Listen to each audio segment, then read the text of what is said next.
Hello, everybody. My name is Dan, and this is my series Practicing English. And the next 2 days is take holiday. And the great thing of a year, to the first year, the the the next year is coming, and now I feel a little bit worried, like I used to say yesterday, and a bit excited because a new year coming and many things many thing is coming to and press me to do to finish, and I hope this year I'll go and finish my thesis because lots of things. Oh my God. And keep practicing English today. I'll read the book called Little Woman by Lisa May Alcott, and the next chapter is chapter 11, Beth. Oh, which is Beth? What happened to Beth? 10 days after the mother went away, Beth came home late after one of several visits to a sick baby at the Hummels house. She went straight to her mother's room and shut herself inside. Half an hour later, Jo found her sitting there, looking very ill. Beth, what's the matter? Cried Jo. Beth put out a hand to keep her away. You had a scarlet fever, haven't you? She said. Years ago, when Meg did, said Jo. Why? Oh, Jo, Mr. Hummold's baby is dead, said Beth. It died in my arms before Mr. Hummold got home. Poor Beth. How awful for you, said Jo, putting an arm around her sister. What did you do? I just sat and held it until Mr. Hummel came with the doctor. He looked at Henrik and Mina, who were also feeling sick. It's scarlet fever, he said. Then he told me to come home and take some medicine quickly, or I would catch it too. I'll fetch Hannah, said Jo. Don't let Army come, said Beth. She hasn't had it, and I don't want to give it to her. It was decided that Army must go to Aunt March's house, so Larry took her there. Poor Army did not like this plan at all, and only agreed to go to Laurie when he said would visit her every day to bring her news of Beth. When Laurie got back, he asked Jo and Meg if he ought to send a telegram to Miss March. Mr. March. Anna said, Mother can't leave Father and would only worry, said Meg.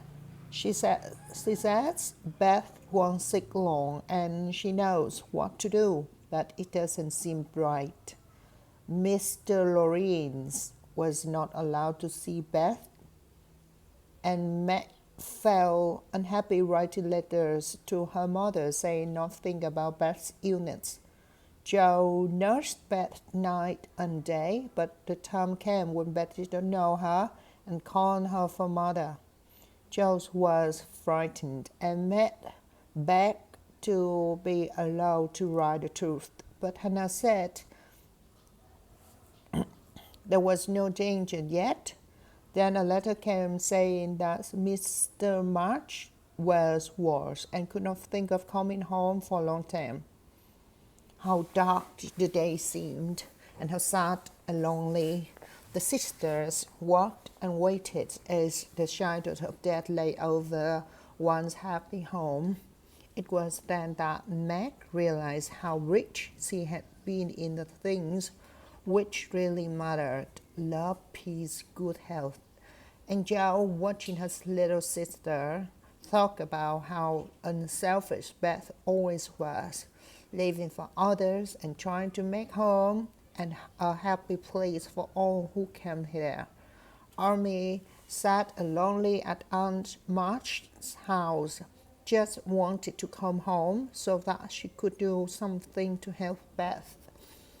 On the first day of December, the doctor came in the morning. He looked at Beth and said quietly, if Miss March can't leave her husband, I think she should come home now. Jo threw on her coat and ran out into the snow to send a telegram. When she arrived back, Laurie came with a letter saying that Mr. March was getting better again. This was good news, but Jo's face was so unhappy that Laurie asked what it is. Is Beth worse? I've sent for Mother, said Jo, beginning to cry. Beth doesn't know us anymore. Laurie held her hands and whispered, I'm here, Jo. Hold on to me. Your mother will be here soon, and then everything will be all right. I'm glad Father is better, said Jo. Now Mother won't feel so bad about coming home. You're very tired, said Laurie, but I'll tell you something to cheer you up better than anything. What it is, Jo? What is it? Said Jo. Laurie smiled. I sent a telegram to your mother yesterday, and Mr. Brock answered that she'd come at once. She'll be here tonight and everything will be all right. Jo threw her arms around her. Oh, Laurie. Oh, Mother, I'm so glad. She did not cry again, but held on to her friend. He was surprised, but he smoothed her hair and followed this with a kiss or two. Jo pushed him gently away. Oh, don't. I didn't mean. I enjoy it, laughed Laurie, then went on. Grandfather and I thought your mother ought to know she wouldn't forgive us if if anything happened. Her train will be in at 2 o'clock in the morning and I'll meet her. On that day, the snow fell and the house went slowly by. The doctor came then said he would come back after midnight when he expected there to be some change in Beth's condition, for better or worse. Hannah fell asleep in chair beside Beth's bed. Mr. Laurie waited downstairs while Laurie came on the floor pretending to rest. The girl just waited, unable to sleep. At 12 o'clock, a change seemed to pass over Beth's face. Hannah slept on, but the girl saw the shadow which seemed to fall upon a little bed. An hour went by, and Laurie fell quiet for the station. At 2 o'clock, Jo was standing at the window watching the snow. She heard something and turned to see Meg kneeling beside her mother's chair. A cold feeling of fear passed over Jo. That Beth is dead, she thought. She ran to the bed. The pain had gone from Beth's face, and now there was a look of peace instead. Jo kissed her and softly whispered, Goodbye, Beth, goodbye. Hannah woke up and looked at Beth. The fever's gone, she cried. She's sleeping and breathing easily. The doctor came soon after. I think she'll be all right, he said. Keep the house quiet and let her sleep. Meg and Jo held each other close, their hearts too full of words. Beth was lying as she used to, with her cheek on her hand, and breathing quietly. I wish Mother would come now, whispered Jo. And a moment later, they heard a shout of the daughter below, cried from Hannah, then Laurie's happy voice saying, Girls, she comes.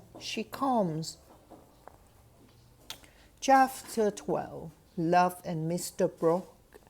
When Beth woke from her long sleep, she looked into her mother's face and smiled. Then she slept again, but Miss March tell on her daughter's thin little hand. Hannah made breakfast while Mac and Joe listened as their mother told them about their father's health, and Mr. Brock promised to stay with them. Then Mac and Joe closed their tired eyes and were able to rest at last. Laurie went to give the good news to Army at Aunt March's house. He too was tired after a long night and just managed to finish telling his story before he fell asleep in the chair. Army began to write a short letter to her mother, but before she could finish it, she saw Miss March coming towards her aunt's house. Army ran to meet her. There were probably many happy little girls in the city that day, but Army's was the happiest of them all. She sat on her mother's knee. I've been thinking a lot about Beth, she said. Everyone loves her because she isn't selfish. People wouldn't feel half so bad about me if I was sick. But I'd like to be loved and missed. I'm going to try and be like Beth as much as I can. Her mother kissed her. I'm sure you will accept, she said. Now I must go back to Beth. Be patient, little daughter, and we'll soon have you home again. That evening, while Matt was writing to her father, Jo went upstairs to Beth's room and found her mother beside the bed as the little girl slept. I want to tell you something, Mother, said Jo. It's about Meg, said Miss March.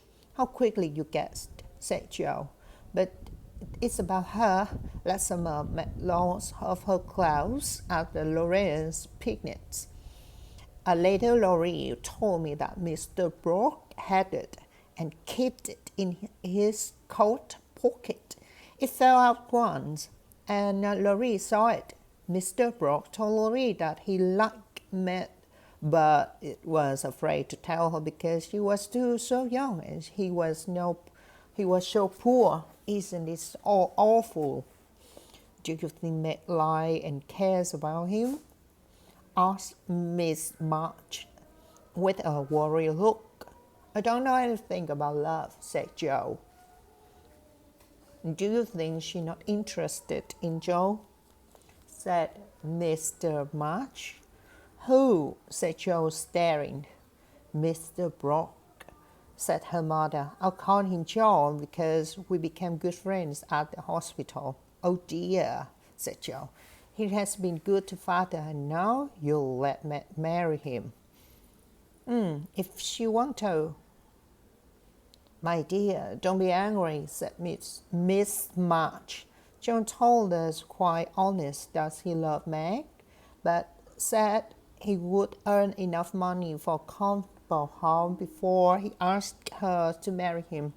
He wants very much to make her love him if he can't. He's an excellent young man, but your father and I will not agree to make marry before she's 20. Marrying before she is 20. I want her to marry Laurie and be rich, said Jo. I'm afraid Laurie isn't growing up enough for Meg, said Miss March. Don't make plans, Jo. Let Tom and their old hats bring your friends together. Meg came in with a letter from her father. Beautifully written, my dear, said her mother, looking at the letter. Please add and send me my love to Jo. You call him Jo? Said Meg, smiling.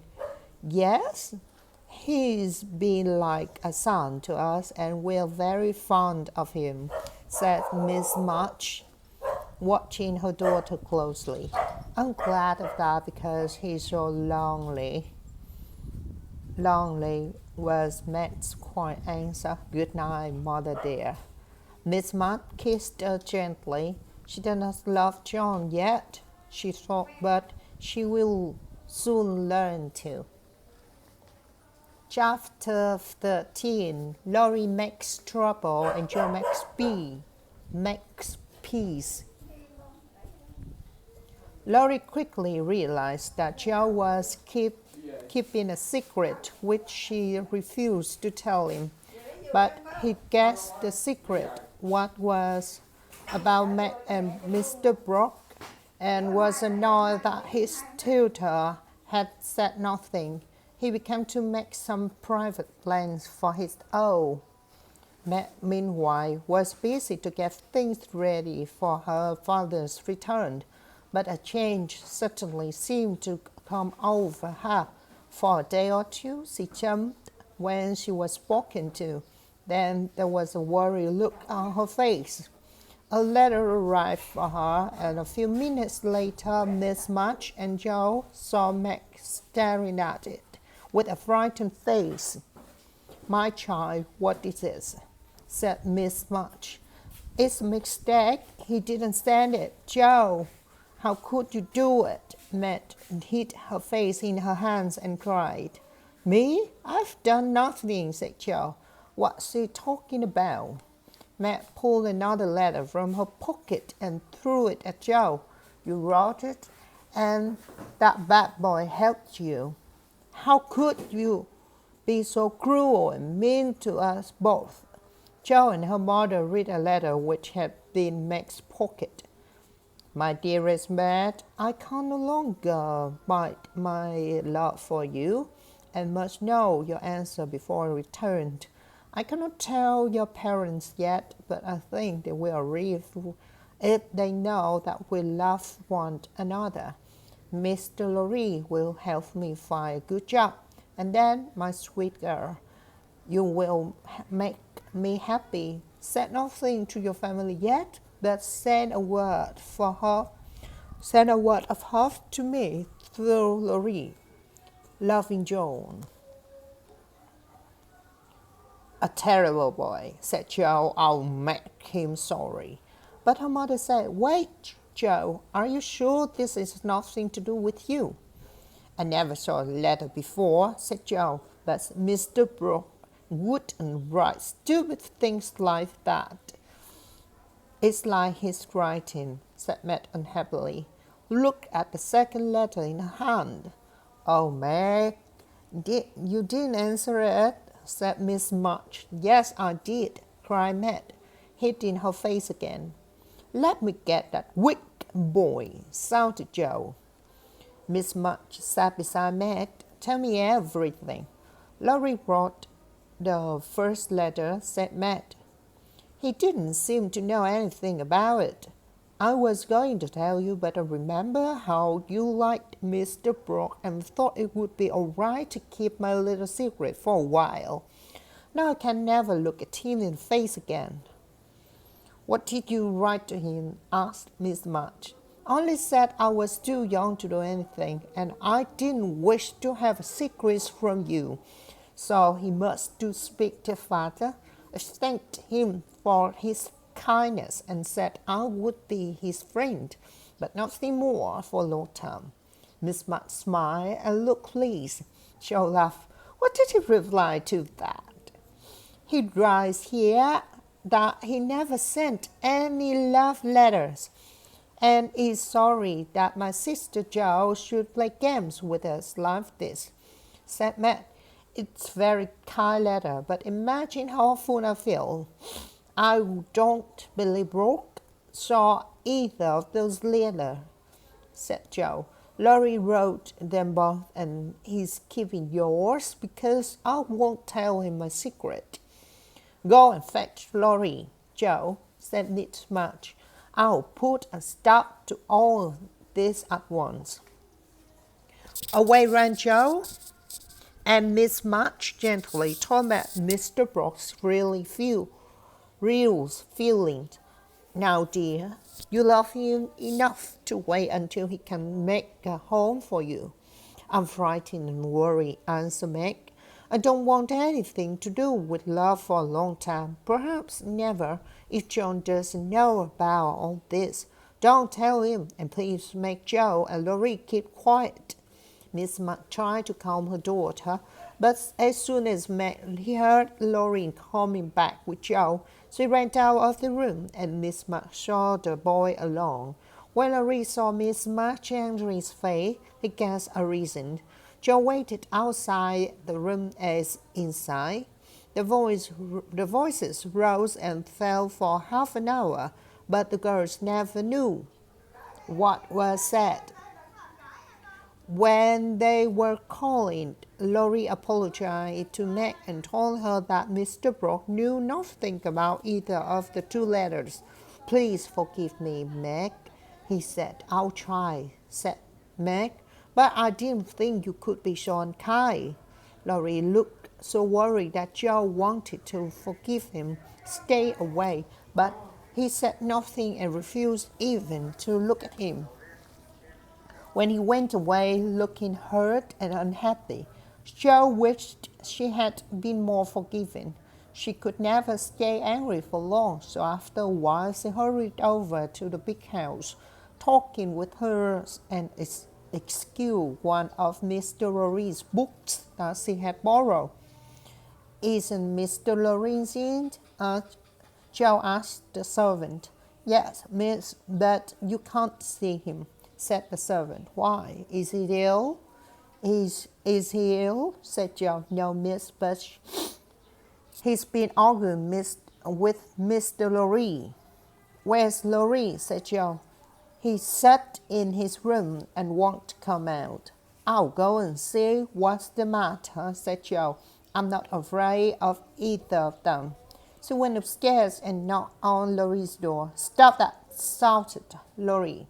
Jo immediately knocked again, and the door flew open. She stepped inside before Lorraine could stop her. I've come to say that I forgive you, she said, and I won't stay angry with you. Oh, said Lorraine, thank you. What's wrong? She said, seeing in his unhappy face.